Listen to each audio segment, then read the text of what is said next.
So how do I know what is it that God's asked of me? So knowing your mission in our Catholic language is knowing your vocation, right? Knowing what is God inviting me to do. So here's a beautiful thing in our Catholic tradition is what God is asking us to do is in its most fundamental sense, not mysterious. You don't have to kind of figure it out in some kind of, special secret way.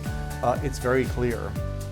In the broad outlines, we are called to love, to act justly, to be honest, to show integrity, to be patient, to be virtuous, to live according to the pattern that Christ has laid out for us.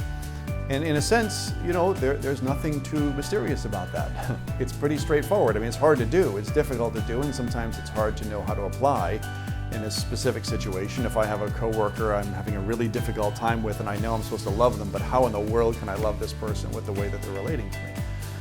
But just knowing right there that that's already my calling, so I don't have to kind of secretly figure that out.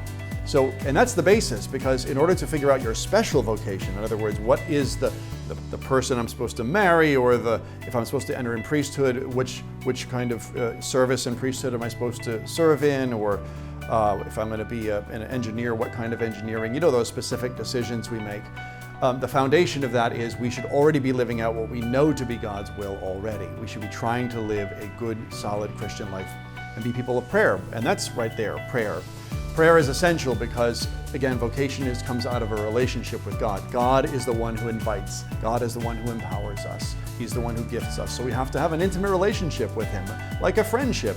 I know the Lord's voice. I've become familiar with it. We speak every day with each other in prayer, and I'm docile and open. I try to hear His voice and listen to His promptings, feel the movements within me, and allow Him to speak above all else through my own desires, my deepest desires, because God loves to speak to us through our desires, this kind of deep sense of purpose that we have in life. What brings me alive? What gives me joy? What gives me a sense of purpose and meaning? Where do I see fruits born when I do this or that in life? And being attentive to that. We often call that discernment. So prayer, doing what we know to be God's will, trying to discern His will, listen to His voice in prayer, ask people around us who know us, what do you think? And then making the best decision we can, right? The best judgment we can, and then trustingly moving ahead.